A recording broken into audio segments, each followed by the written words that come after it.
Palantir is an old friend of Jack's who studied at a church instead of a college.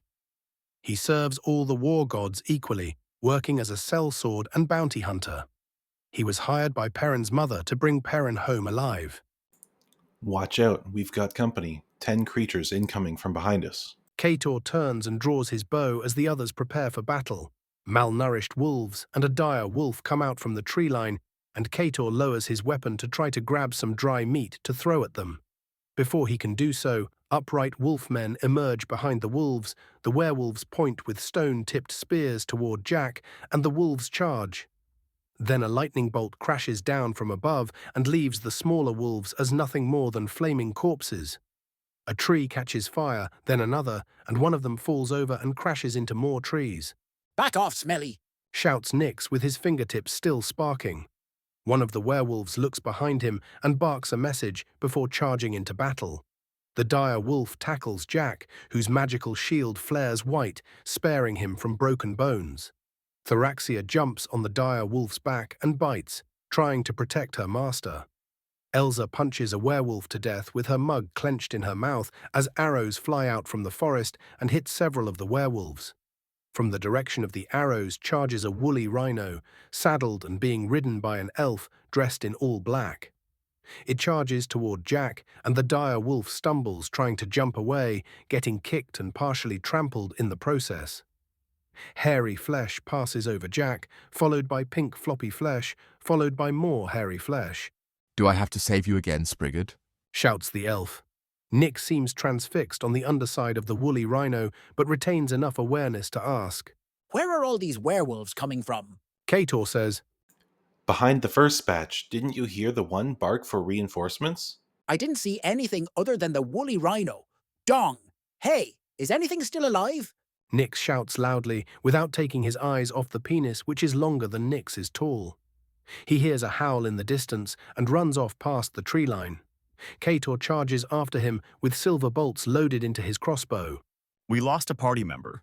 2 party members," says Jack, preparing to follow them. "Do you remember Ramington?" says the elf. "Hi, Ramington." Jack says nicely, stopping to wave. "Get on him." Commands the elf. Jack climbs up, and Robin does too, curling up in the fur and saying, "I don't feel so good." Nyx gets ambushed by another wolf, which nearly bites his head off, but he's able to shape change into a dire wolf just in time, which makes the wolf let go. Before Nyx could open his eyes, he heard 2 fleshy thunk noises, a squelch, then a thud. He sees the wolf down on the ground with 2 arrows in him, one in the heart, one in the neck, and a wound at the base of the spine, which appears to be from a dagger. Worm sits on Nyx's furry wolf head and grabs some of the hair. As Ramington charges toward Nyx, he sits down and wags his tail. Ramington slows to a stop in front of him and smells him. Kator bursts through a bush into the small clearing with his crossbow pointed at Nyx, but then sees what is going on and sighs. Nyx. The elf introduces himself as Palantir and says he needs to find Perrin. "That pompous moon elf is going to make me rich." Jack convinces him to show the bounty scroll, which is enchanted to have a section that is unreadable. Once Jack dispels the effect, it is revealed that Palantir has signed on to join Perrin's group and help them complete their quest, before returning Perrin to Evereska for an enormous amount of money, a significant portion of which will be withheld if Perrin is returned dead. "You're fucking stuck and shit out of luck just trying for a quick buck, but signed on for a long fuck." Jack signs after he finishes reading out the contract's revealed section. Meanwhile, Nyx and Ramington lay down to sleep together, but his friskiness keeps him shifting around for quite some time. Robin steals some soap from Jack's backpack and sneaks away for a quick bath. Kator takes a tooth from the dead dire wolf and fashions a nice dagger out of it. When he returns to the group, the sun has set and there is a fire going. Robin shoves a wet bar of soap into Jack's backpack and runs off again to her bedroll. Suspicious of the cleanliness, Kator tries to magically detect poison and disease, revealing both Nyx and Robin are afflicted with some sort of illness. But when he tries lesser restoration to remove it, there is no effect on either of them. Nyx stands up, tries pulling on Robin's shirt with his teeth, and the two run off into the forest together. Kator quickly targets Nyx with a hunter's mark and shouts for help. It's a curse, not a poison, "That's what I was trying to tell you," says Palanfear. I can cure curses. Shouts Jack. Jack casts Long Strider and Expeditious Retreat on himself and Kator, and the pair run off as fast as they can after the dire wolf Nix, I need to stop accepting contracts when I'm drunk. says Palanfear. Jack, Kator, and Elsa quickly arrive at the edge of a clearing. In the center is a loose circle of wolves, centered around a floating figure.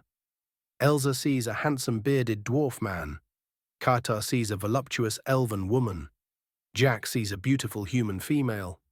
Palanfear arrives, stumbling and swearing, a few moments later, and he too sees an attractive elven woman.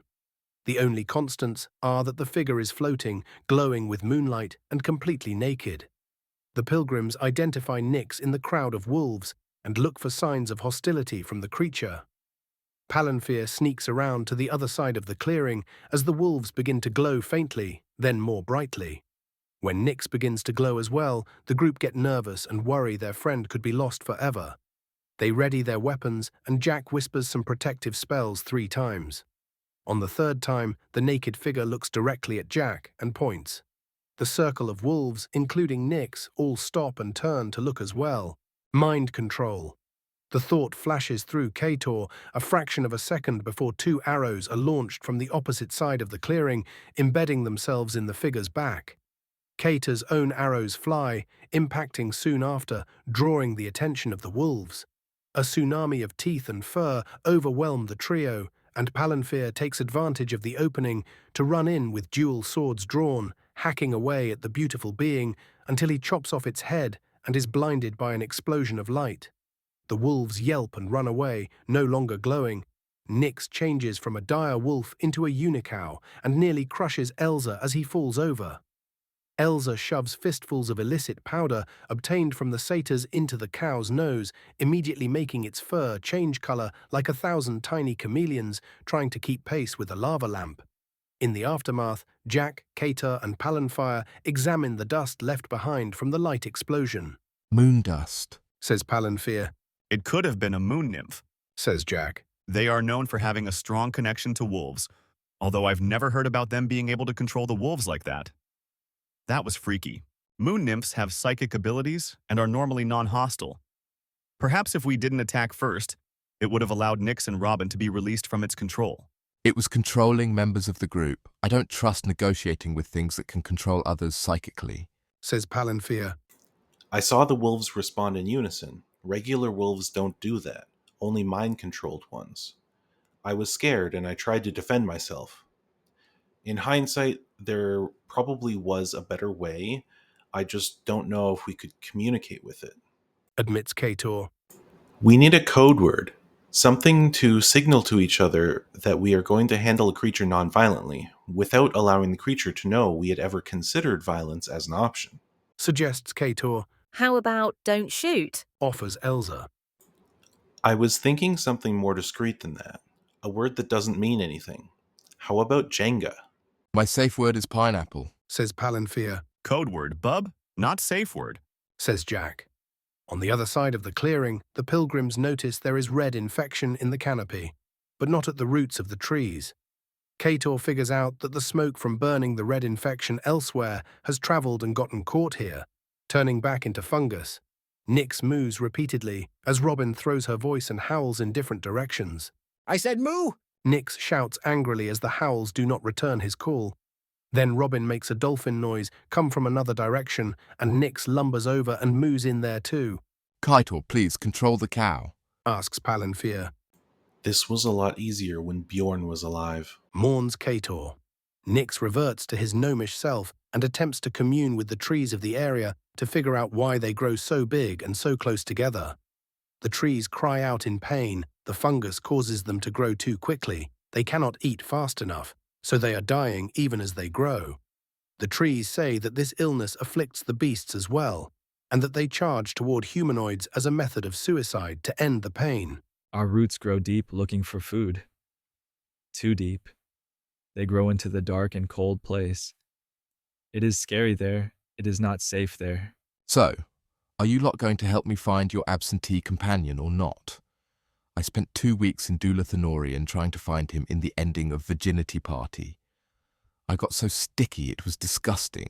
says Palantir, We can help you find him, but I don't want to leave him with the people who are paying you. says Jack, We'll let you get paid first if he's not in immediate danger, before rescuing him if he needs it. says Kator, Wait, did you say 2 weeks? That means the city survived.